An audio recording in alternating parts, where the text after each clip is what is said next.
حافظوا على الصلوات والصلاة الوسطى وقوموا لله قانتين. حافظوا على الصلوات والصلاة الوسطى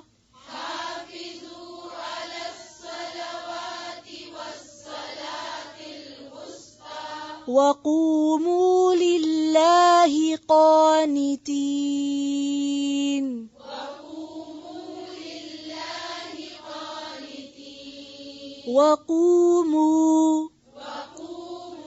وقوموا لله قانتين.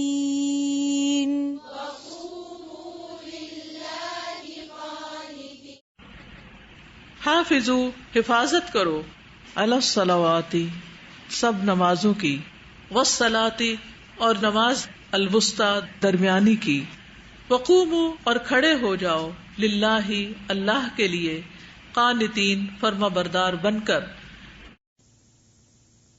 حافظوا علی الصلوات والصلاۃ الوسطی. باتیں ہو رہی تھی کافی دیر سے نکاح طلاق کی اور تقوی کی اور احسان کی اور فضل کی، تو یکا یک رخ نماز کی طرف پھیر دیا گیا. کیوں؟ اس لیے کہ جب تک اللہ کا خوف نہ ہو دل میں، اللہ سے تعلق مضبوط نہ ہو، تو انسان بندوں کے حقوق صحیح طور پہ ادا نہیں کر سکتا. لہذا تقوی اسی وقت آئے گا جب تمہارے اندر خدا کا خوف ہوگا، اور جس کے اندر خدا کا خوف ہوگا وہ سب سے بڑھ کر نماز کی حفاظت کرنے والا ہوگا. ان الصلاۃ کانت علی المؤمنین کتابا موقوتا. نماز مومنوں پر وقت کی پابندی کے ساتھ فرض کی گئی. تو حفاظت نماز میں سب سے پہلے اوقات کی حفاظت آتی ہے. وقت داخل ہوا، آپ نماز کے لیے تیار ہوں، اول وقت پہ پڑھنے کی کوشش کریں. پھر اس کے بعد طہارت کو دیکھا جائے گا. نماز کی حفاظت میں بھی آئے گا کہ آپ کا وضو ہے یا آپ پاک ہیں یا نہیں. پھر اس چیز کا بھی دھیان کریں گے کہ آپ کا رخ قبلے کی طرف ہے یا نہیں. پھر اس کے بعد یہ کہ نماز کے اندر جو قیام ہے، رکوع ہے، سجود ہے، قرات ہے، ان سب چیزوں کی بھی پابندی. تو جو بھی کمپوننٹس ہیں نماز کے، ان سب چیزوں کی حفاظت اس میں آ جاتی ہے. تو نمازوں کی حفاظت کرو، یعنی ان کی باقاعدہ ادائیگی کا اہتمام کرو.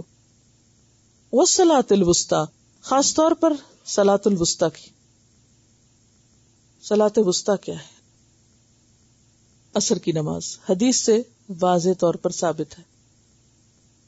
جب جنگ خندق کے موقع پر بہت شدید محاصرہ تھا اور مشکل تھی، اور دشمن کا ڈر اور خوف تھا اور ان کے یعنی ایک طرح سے مقابلہ تھا، تو اس وقت نبی صلی اللہ علیہ وسلم اور صحابہ کرام جو تھے وہ عصر کی نماز نہیں پڑھ سکے تھے.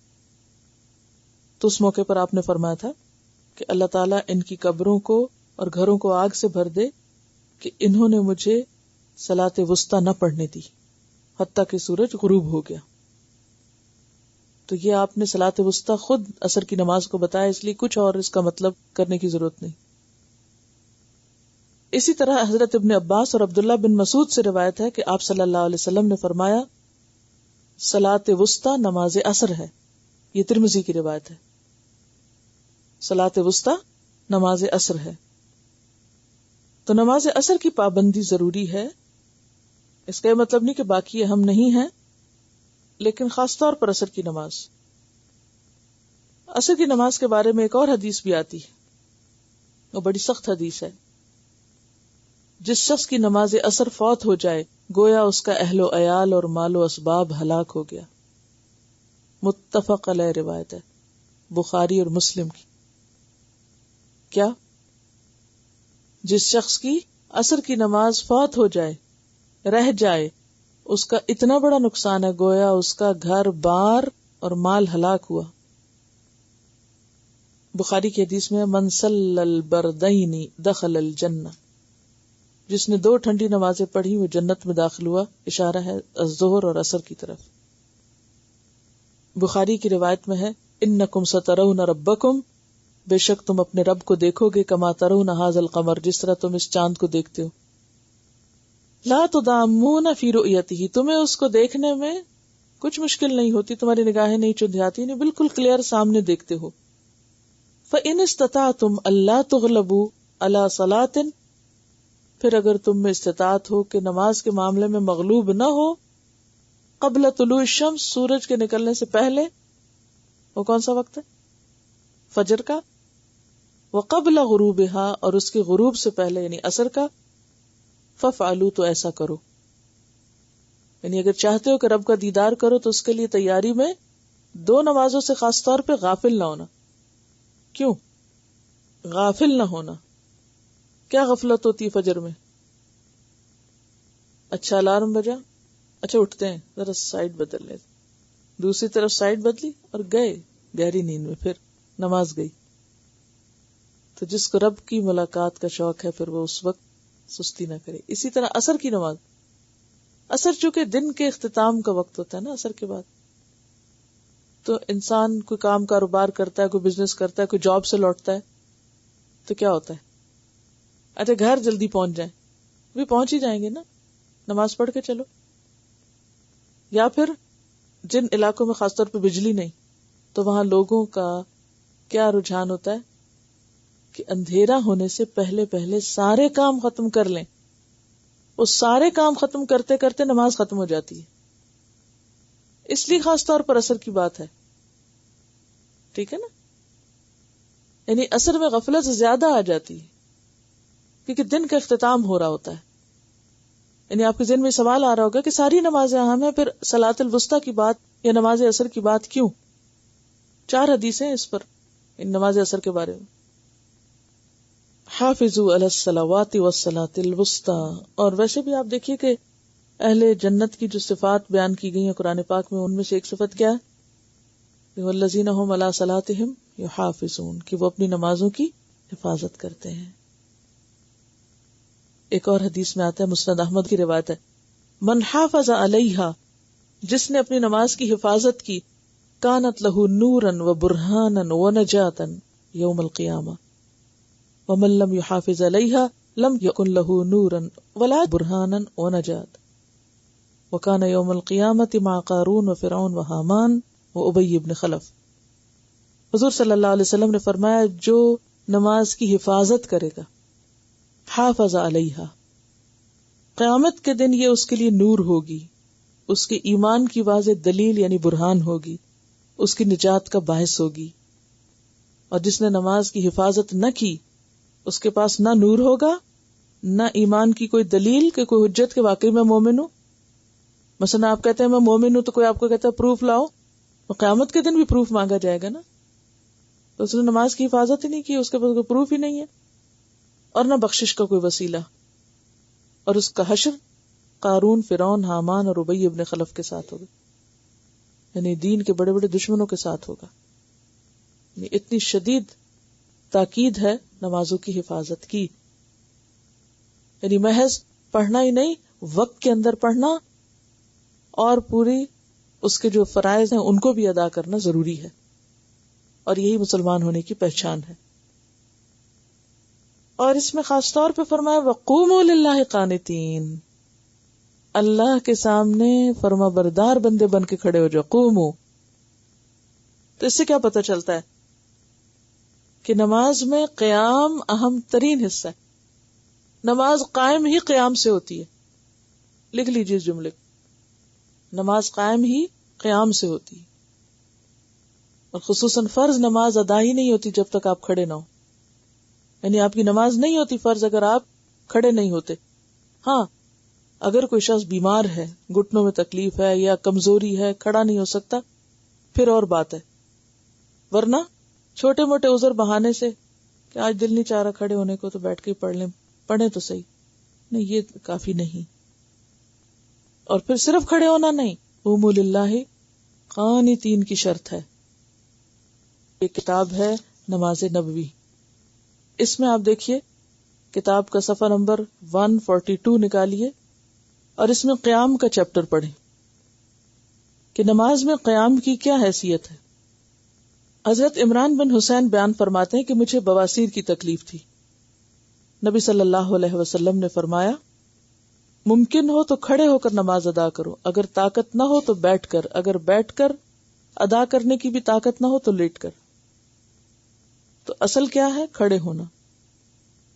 اگر بیماری ہے ایسی کہ کھڑے ہو ہی نہیں سکتے تو پھر بیٹھ کے، اگر بیٹھ کے بھی نہیں پڑھ سکتے تو پھر لیٹ جاؤ، لیکن وہ بیماری اور عذر کی شکل میں. نبی صلی اللہ علیہ وسلم نے دیکھا کہ کچھ لوگ بیٹھ کر نماز پڑھ رہے ہیں. آپ نے فرمایا بیٹھ کر نماز ادا کرنے والے کو کھڑے ہو کر نماز ادا کرنے والوں کی نسبت آدھا ثواب ملے گا، جیسے نوافل وغیرہ. جب نبی صلی اللہ علیہ وسلم کی عمر زیادہ ہو گئی تو آپ نے جائے نماز کے قریب ایک ستون تیار کروایا جس پر آپ ٹیک لگاتے تھے، لیکن کھڑے ہو کر ہی نماز پڑھتے تھے، کیونکہ قیام اللیل طویل ہوتا تھا نا، لیکن کھڑے ہوتے تھے. نبی صلی اللہ علیہ وسلم رات کا بڑا حصہ کھڑے ہو کر نوافل ادا کرتے اور کبھی بیٹھ کر. جب قرات کھڑے ہو کر فرماتے تو اسی حالت سے رکوع کی طرف منتقل ہوتے، اگر بیٹھ کر قرات فرماتے تو پھر اسی حالت میں رکوع کرتے، اور سواری پر جب نفل پڑھتے تو بیٹھ کر ہی پڑھتے تھے. آپ کبھی بیٹھ کر قرات فرماتے، جب 30-40 آیات باقی ہوتی تو کھڑے بھی ہو جاتے. یعنی ایک ہی رکعت میں نوافل میں جیسے کہ تراویح وغیرہ ہے تو آدھی قرات کھڑے ہو کر اور آدھی بیٹھ کر بھی ہو سکتی ہے، اور پھر رکوع میں چلے جاتے. دوسری رکعت میں بھی آپ کا یہی معمول ہوتا تھا. ٹھیک ہے، تو خلاصہ یہ ہے کہ ویسے کھڑے ہونا لازم ہے. اگر آپ خود نہیں کھڑے ہو سکتے تو ٹیک لگا کے کسی چیز کے سہارے سے کھڑے ہو، اور اگر گرنے کا ڈر ہو یا گھٹنوں کی تکلیف ہے، اٹھنے بیٹھنے کا مسئلہ ہے، پھر بیٹھ کر بھی آپ ادا کر سکتے ہیں. بیٹھ کے جب آپ ادا کریں گے تو رکوع بھی بیٹھ کے ہی کریں گے، سجدہ بھی بیٹھ کے کریں گے. اور اگر اتنی ہمت بھی نہیں کہ آپ رکوع سجدہ کریں تو پھر وہ اشاروں سے ہوگے. اور اگر کرسی پہ آپ نماز پڑھ رہے ہیں تو میز پہ سجدے کی ضرورت نہیں، پھر اشارہ ہی کافی ہے. اور یہاں پر صرف کھڑے ہونے کی بات نہیں ہے، قوموا للہ قانتین، قانتین بن کے کھڑے ہو. اس کا کیا مطلب ہے؟ خشوع کے ساتھ، کیونکہ نماز کی اصل حقیقت کیا ہے؟ عاجزی، خشوع. نماز کیا پیدا کرتی انسان کے اندر؟ عاجزی پیدا کرتی. اب آپ دیکھیں کہ انسان کھڑا ہے ہاتھ باندھ کے سب سے بڑے کے سامنے، سب سے بڑے کے سامنے. کون ہے سب سے بڑا؟ کیسے کھڑا ہوگا؟ اگر آپ اپنے سے بڑے کے سامنے کھڑے ہیں، ویسے تو اب یہ تمیز نہیں رہی، نہ ہی کوئی ادب وغیرہ رہا ہے، تو اس لیے ہمیں پتہ ہی نہیں کہ بڑوں کے ساتھ کیا کرتے ہیں اور چھوٹوں کے ساتھ کیا کرتے ہیں. یہ تو ختم ہو گیا نا، ضرورت ہی نہیں ہے، سب برابر ہیں، مساوات ہے اسلام میں. ایسا ہی ہے نا. ان ادب اور اخلاق کی باتوں کو پاکستانی کلچر اور دقیانوسی باتیں سمجھا جاتا ہے، حالانکہ یہ اسلامی طریقہ ہے کہ آپ بڑے سے بات کریں. کیا کہا گیا؟ والدین سے کیسا سلوک کرو، کندھے جھکا کے. وَخْفِضْ لَهُمَا جَنَاحَ الذُّلِّ مِنَ الرَّحْمَةِ. یہ قرآن کا حکم ہے یا دقیانوسی یا پاکستانی کلچر ہے؟ ہاں، یہ تو قرآن کا حکم ہے کہ ماں باپ کے سامنے کیسے معاملہ کرو؟ جھک کے معاملہ کرو، ادب سے بیٹھو ان کے سامنے، ادب سے معاملہ کرو، ادب سے کھڑے ہو. یہ نہیں کہ ماں باپ نیچے بیٹھو اور تم کرسی پہ بیٹھ جاؤ، الا یہ کہ کوئی مجبوری ہو، کوئی بیماری ہو. تو یہ ادب مفقود ہو گیا ہے، اسی لیے بے ادب بے نصیب ہوتے ہیں. یہ مرتبے اور رتبے جو ہے نا، یہ اللہ نے بنائے ہیں.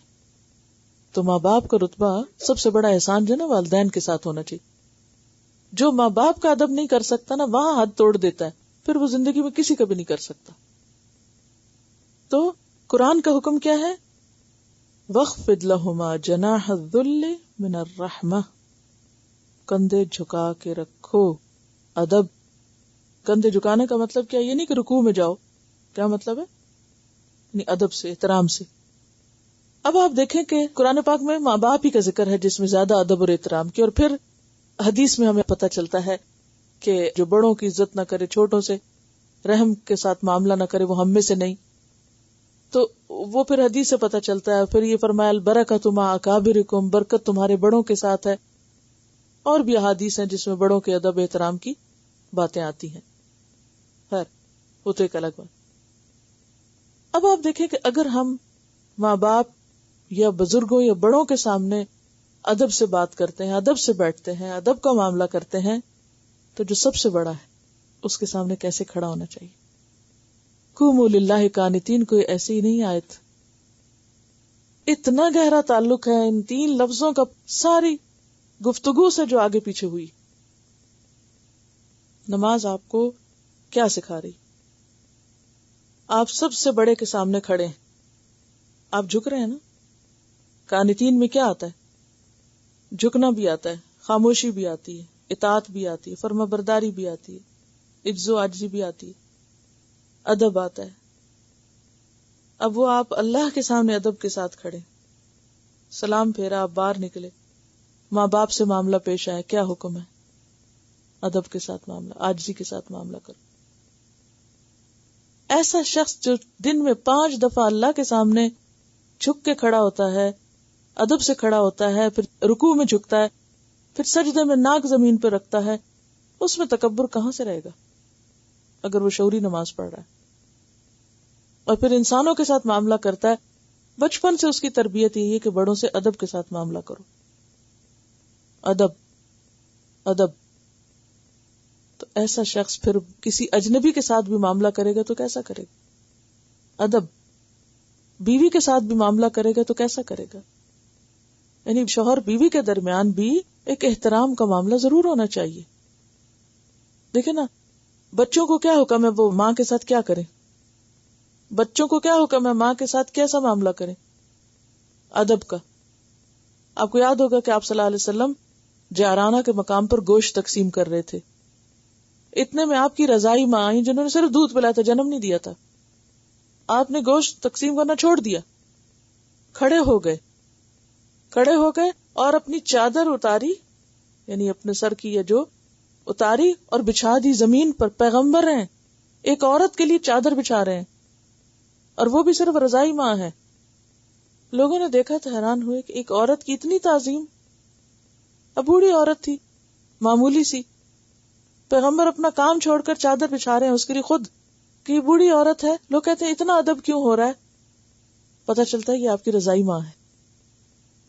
تو ماں کا بھی ادب ہے, یعنی باپ کا بھی احترام ہے, ماں کا بھی. یعنی جب یہ کہا کہ نا ماں باپ کے آگے کندھے جھکاؤ تو اس کا مطلب دونوں ہے, لہما ہے, وخفض لہما. اب آپ دیکھیے کہ بچوں کو ادب کون سکھائے گا؟ باپ سکھائے گا نا. اگر باپ ماں کو گالیاں دے رہا ہے, باپ ماں کی پٹائی بچوں کے سامنے کر رہا ہے, باپ ماں پہ چیخ رہا ہے, زور زور سے بول رہا ہے, بچے کیا ادب سیکھیں گے ادب؟ کوئی ادب نہیں سیکھیں گے. جو شوہر بیوی آپس میں احترام نہیں کرتے نا ایک دوسرے, ان کے بچوں کو کوئی دنیا کی طاقت ادب نہیں سکھا سکتی. تو وہ پورا کلچر تبدیل ہو جاتا ہے. اور یہ ہمارے ہاتھوں کے بوئے ہوئے کانٹے ہیں. ہم خود بدتمیزی سکھاتے ہیں بچوں کو, اور پھر وہ ادب اور احترام کا جو ڈور ٹوٹتی ہے نا, وہ تسبیح کے دانوں کی طرح ایک بریک آتی ہے تو ہر چیز گر جاتی. پھر کبھی تسبیح کی ڈوری ٹوٹی ہوگی تو کیا ہوتا ہے؟ پھر ایک دانہ نہیں گرتا, وہ لڑی گر جاتی. جب ایک بندہ اپنے رب کے سامنے نہیں نہ کھڑا ہوتا, وہ سجدہ نہیں کرتا, نہ نماز نہیں پڑھتا, وہ ماں باپ کا احترام نہیں کرتا, نتیجہ کیا ہوتا ہے؟ وہ بیوی کا بھی نہیں کرتا, بچے پھر آگے اس کا نہیں کرتے. پھر وہ ایک ایسا معاشرہ جنم لیتا ہے کہ جس میں کوئی ادب تمیز اور ایک دوسرے کے حقوق کا خیال نہیں. تو اس لیے یہاں پر آپ دیکھیے کہ حیرت ہوتی ہے نا, اس میں نماز میں تو سجدہ بھی ہے, نماز میں تو اور بھی بہت سی چیزیں, لیکن کہا قوموا للہ قانتین, کہ کھڑے بھی ہو. اسی لیے نماز میں نگاہ کہاں ہونی چاہیے؟ سجدے کی جگہ پر ہونی چاہیے, نہیں کہ ادھر دیکھے ادھر دیکھے. منع کیا گیا اسے. یہ بھی قانتین کے خلاف ہے. اسی طرح بیٹھ کے جب اتحیات پڑھتے تو اس سے بھی نبی صلی اللہ علیہ وسلم کی نگاہ ان کی انگلی سے آگے نہیں جاتی تھی. یعنی جب آپ نماز پڑھتے تھے تو شہادت کی انگلی پر نظر رہتی. اب آپ دیکھیں نماز میں بیٹھنے کی پوزیشن پر کیا ہوگی. اتحیات میں بیٹھے تو بھی ایسے بیٹھے ہیں, سر جھکا ہوا, کھڑے ہیں تو بھی سر جھکا ہوا. تو یہ سر کا جھکنا کیا ہے؟ سر تسلیم خم, اللہ میں تیرے سارے حکم مانوں گا. قوموا للہ قانتین. 2 باتیں اس آیت سے پتہ چلتی ہیں. نمبر 1, نماز قابل اہتمام چیز ہے جس کی حفاظت لازم ہے, جیسے تم اپنے مال کی حفاظت کرتے ہو. جیسے اپنی کسی بھی پیاری چیز کی حفاظت کرتے ہو. نمبر 2، نماز میں اصل چیز قنوت ہے، عاجزی ہے، اخلاص ہے، سکوت ہے. اور جہاں تک سکوت کا تعلق ہے، یعنی قانتین کا ایک معنی سکوت بھی لیا گیا ہے. سکوت سے کیا مراد ہے؟ بولنا بھی نہیں، کھانا پینا بھی نہیں، اور کیا نہیں کرنا؟ ادھر ادھر کوئی اور کام نہیں کرنا. یہ نماز پڑھ رہے ہو یا اور دنیا کے کام کر رہے؟ کئی لوگ نماز میں بھی دوپٹہ ٹھیک کرے چلے جاتے ہیں، جائے نماز ٹھیک کرنے بیٹھ جائیں گے، کبھی بال سنوارنے بیٹھ جائیں گے. ان سب کچھ نماز میں بھی ہل چل ہوتی رہتی ہے. یہ بھی منع ہے. قوموا للہ قانتین کے خلاف ہے یہ. ایسے کپڑے پہن کے مت نماز پڑھو جن کو سنوارے ہی چلے جاؤ نماز میں. ٹھیک ہے.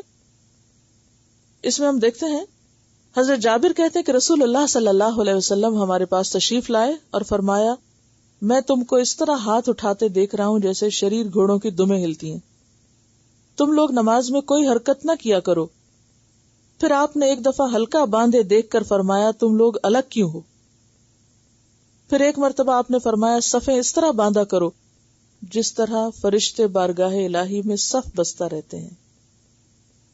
سب سے پہلے اگلی صف پوری کیا کرو اور صف میں خوب مل کر کھڑے ہوا کرو. یعنی نماز کا پھر طریقہ سکھایا. یہ لوگ الگ الگ کھڑے ہو جاتے تھے، صفیں ٹیڑھی ہوتی تھی، یا پھر نماز میں سلام دعا ہو رہا ہوتا تھا. گھوڑا اس طرح دو ملاتا نا دائیں بائیں، کبھی گھوڑے کو دو ملاتے دیکھا؟ تو اس میں وہ کیا کرتے تھے، نماز میں سلام دعا شروع ہو جاتی تھی، ادھر سے ہاتھ ملا لیا ادھر ملا لیا. کئی لوگ جیسے کلاس میں بھی لیکچر ہو رہا ہے، تلاوت لگی ہوئی، گلے مل رہے ہیں، سمجھ نہیں آتی کیا اہم ہے اس وقت. تو ہر موقع کا ایک کام ہوتا ہے. یعنی جب قرآن کی بات ہو جائے تو فوراً کیا کرنا چاہیے؟ سب چھوڑ کے فسعوا الی ذکر اللہ. اس وقت میل ملاقات کا وقت نہیں، وہ بعد میں بھی ہو جائے گا، لیکن ہمارے دل میں جس چیز کی اہمیت ہوتی ہے ہم اسی کی طرف لپکتے ہیں نا. پھر اسی طرح یعنی قانتین میں پھر کیا آتا ہے؟ زبان کی خاموشی بھی اور جسم کی حرکت کی بھی خاموشی. یہ نہیں کہ کبھی ایک ٹانگ پہ گر گئے، کبھی دوسرے پہ، کبھی آگے ہو رہے ہیں، کبھی پیچھے ہو رہے ہیں، کبھی خارش شروع ہو گئی، کبھی کپڑا ٹھیک کر رہے ہیں. یہ کیا نماز ہے؟ کبھی آپ اپنی نماز کی ویڈیو بنوا کے دیکھیں نا بعد میں خود. اس ویکینڈ پہ میں پاکستان میں کسی سے بات کر رہی تھی تو انہوں نے کہا کہ ویب کیم پہ کچھ دکھاتے ہیں آپ. ویب کیم لگایا تو وہ جس جگہ بیٹھی ہوئی تو انہوں نے گھمایا ذرا تو ایک بچی نماز پڑھ رہی تھی وہاں. اس کو نہیں پتا تھا کہ نماز میں اس کو فوکس کیا کسی نے، لیکن اسے دیکھ کے میرے دل پہ اتنی تکلیف گزری. مجھے اپنا اب یاد ہے، میں نے کہا کہ میں جب نماز پڑھتی ہوں تو اللہ تعالیٰ کی نگاہ میں ہوتی ہوں نا، اور اس وقت اگر میں بار بار دوپٹہ ہی ٹھیک کر رہی ہوں یا کھڑی ہوں یا رکوع کر رہی ہوں اور دھیان ادھر ادھر ہے تو اللہ تعالیٰ کو یعنی کیا لگتا ہوگا نا اس وقت کہ یہ کس طرح کھڑا ہے. لیکن ہم اکثر اپنی نماز پر خود توجہ ہی نہیں کرتے کہ ہم کیسے کھڑے ہیں.